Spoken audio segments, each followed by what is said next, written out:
And good afternoon, Ohio Valley.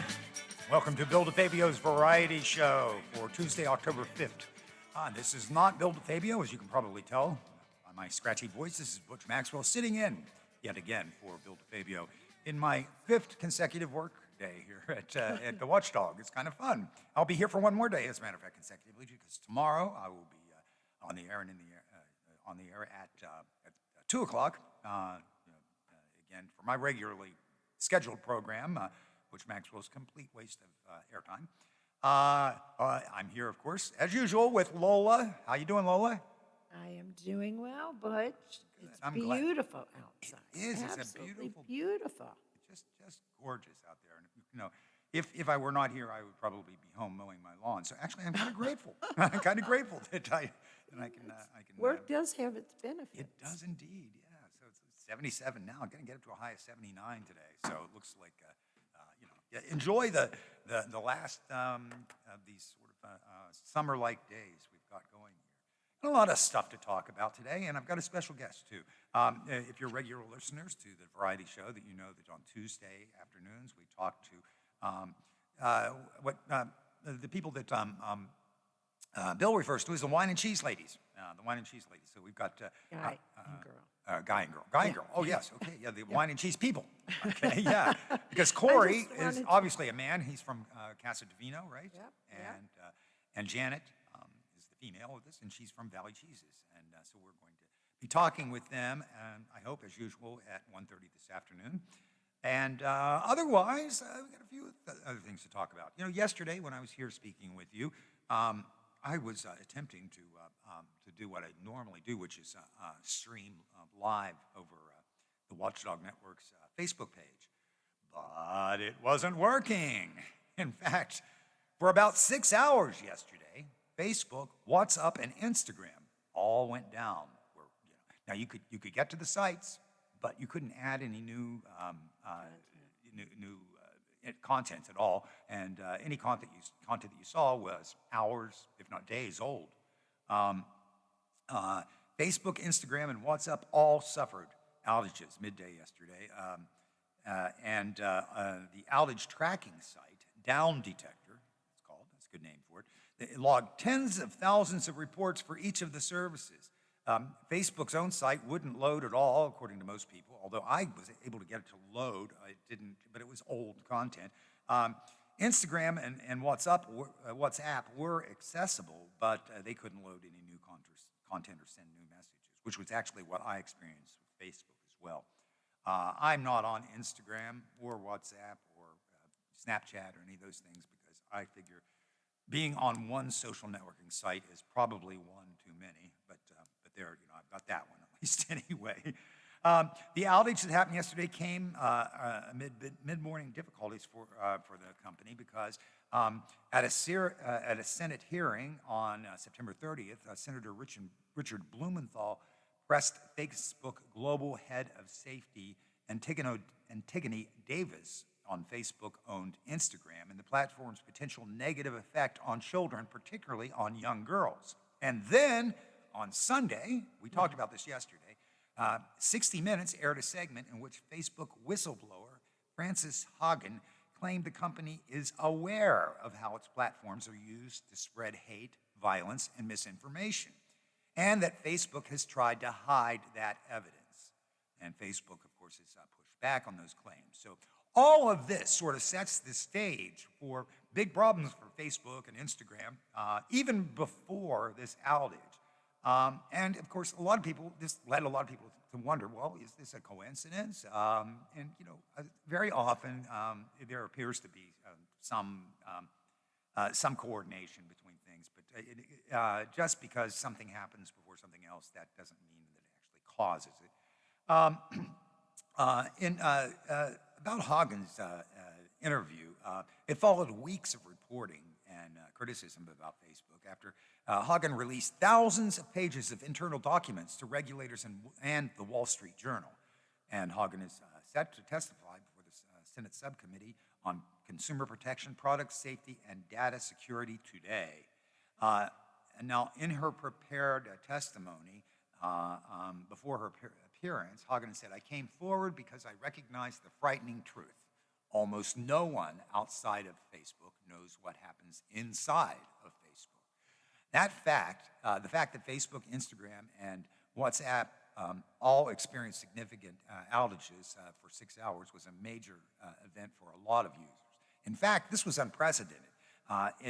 There has been no recorded time where any single major internet outlet, such as Google or Facebook or even Yahoo or something like that, has gone down, has been inaccessible for several hours. So this was kind of an amazing thing. So you might be wondering what happened. I know I am. It appears that according to Facebook's Vice President of Infrastructure, a guy named Santosh Janardhan, he said, he released a statement that said, "We're sorry for the inconvenience caused by today's outage across our platforms. Our engineering teams have learned that the configuration changes on the backbone routers that coordinate network traffic between our data centers caused issues that interrupted our communication. This disruption to network traffic had a cascading effect on the way our data centers communicate, bringing our service to a halt." He added that no evidence that user data was compromised as a result of this downtime. So earlier, multiple security experts quickly pointed to a domain name system problem as a possible culprit. Around 1 p.m., Cisco's Internet Analysis Division, called Thousand Eyes, said on Twitter that its test indicated that the outage was due to an ongoing DNS failure. Now, the DNS translates websites' names into IP addresses that can be read by a computer. So, you type in Facebook, DNS says, okay, that is, X35789, a huge digit, and so that computers can then know what site you're trying to go to. So apparently, that's what they're saying it was. It was a problem with the DNS servers that sort of translate into computer language where a user wants to go. More than 4 hours after the outage started, Facebook's CTO tweeted, "We are experiencing network issues and teams are working as fast as possible to debug and restore as fast as possible." And as the services began to come back online, Facebook CEO Mark Zuckerberg posted to his Facebook page, "Facebook, Instagram, WhatsApp, and Messenger are coming back online right now. Sorry for the disruption today. I know how much you rely on our services to connect with people that you care about." So that's what we had for a few hours. We were without Facebook, we were without Instagram, we were without WhatsApp, and somehow we made it through. It's amusing because they had to turn to Twitter to make the announcement, Yes, yeah. which must have really just. Yeah, that had to And be. Yeah. it was so bad internally that people's key cards wouldn't work. They couldn't even log into the system to work on it. To work on because it, yeah. Nothing worked. Incredible how they could be just locked out.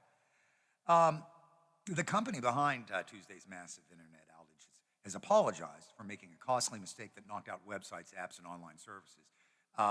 Fastly, which runs content delivery network of network service and data centers, said in a statement late yesterday that it would work to prevent such a widespread failure in the future. This is a quote: "Even though there were specific conditions that triggered this outage, we should have anticipated," it said Nick Rockwell, Fastly's Senior Vice President of Engineering and Infrastructure, in the statement. To continue the quote, "We provide mission-critical services, and we treat any action that can cause service issues with the utmost sensitivity and priority. We apologize to our customers and those who rely on them for an outage," which is, a pretty good public relations. Oh, it won't be good enough. No, probably not. But what can you say? And in this sort of thing, a public apology is definitely necessary, and also, trying to offer any kind of retribution if there is, or something like that. Try to make it right with people too, and Say, restore trust. Oopsie. Yeah, oopsie. That's it. What might be especially kind of amazing, my wife and I were talking about this. Gee, Facebook is down.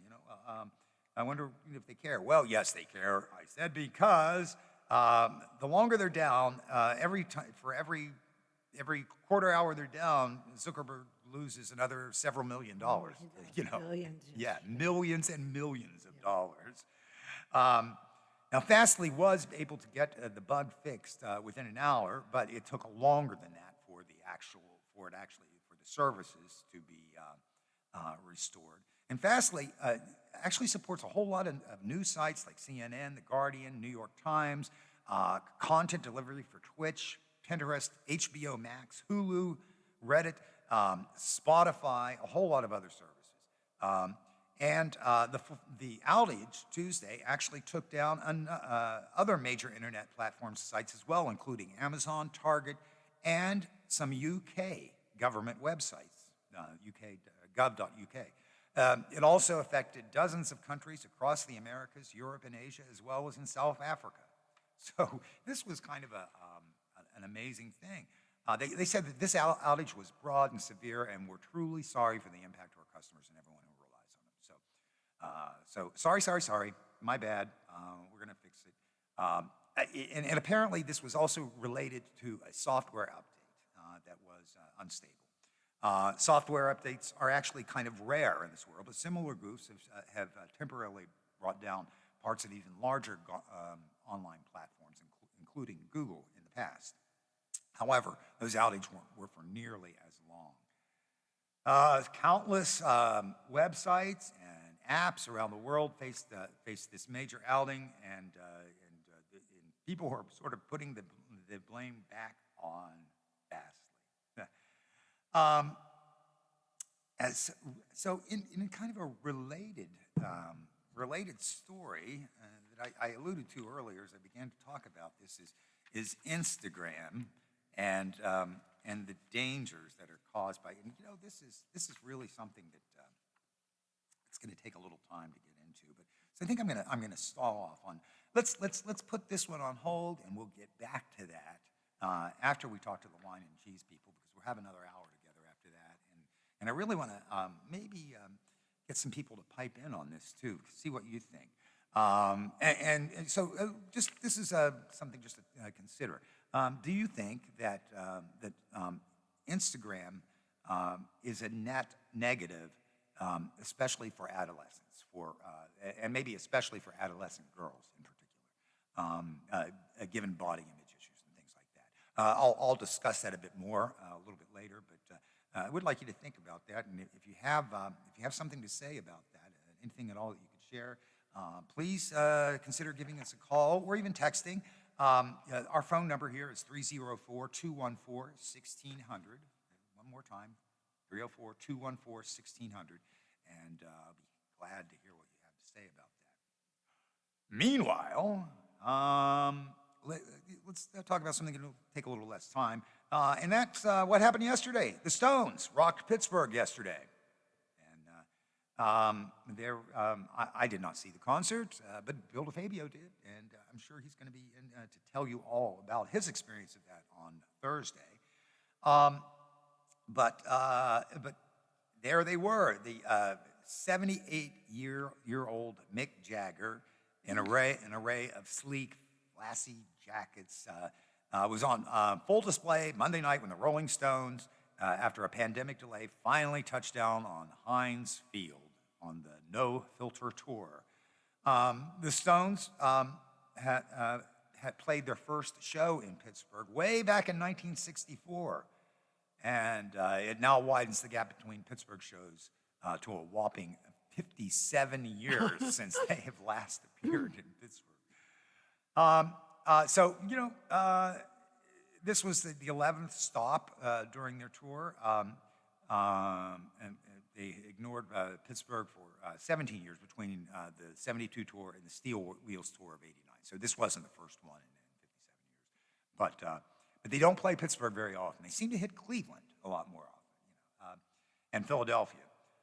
This time, of course, the Stones traveled with a heavy heart, or with heavy hearts, I should say, because they've just lost the heartbeat of the band, Charlie Watts, who passed away in August. He was honored last night at the very top of the show with a moving video montage of him playing a simple backbeat.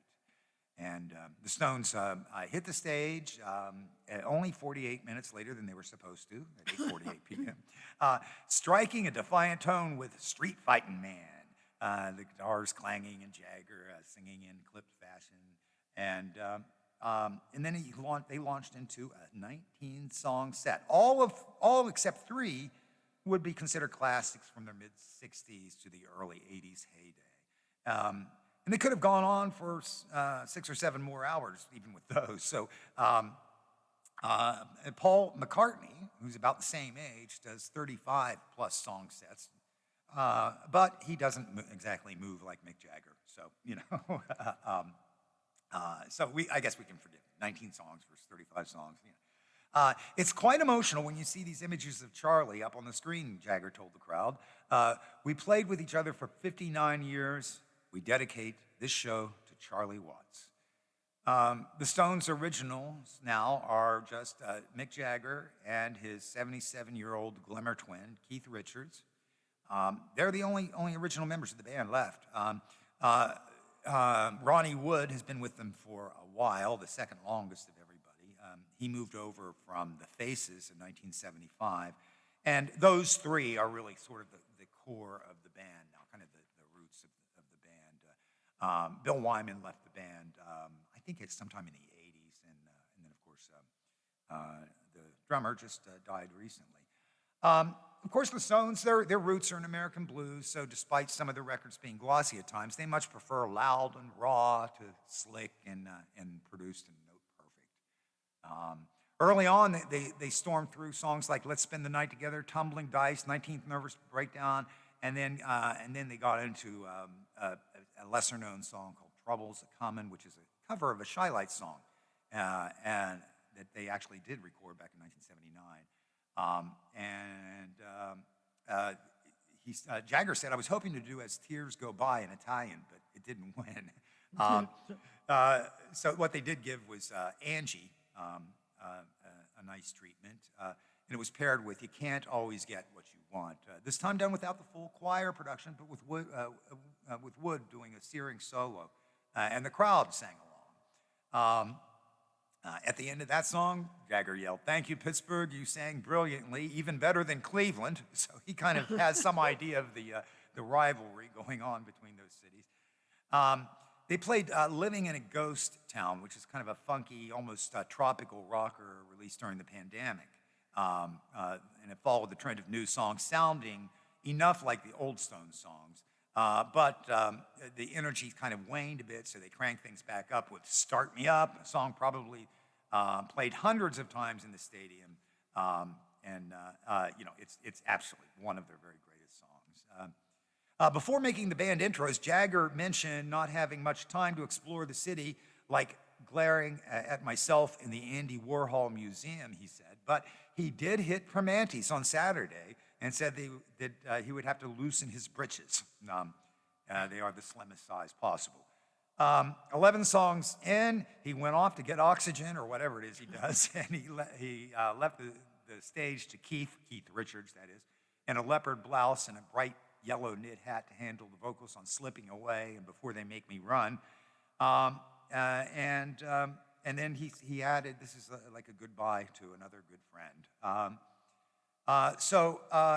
In for that good friend was a different old friend, Stevie Jordan, who was a member of Richard's late '80s solo band, Expensive Winos.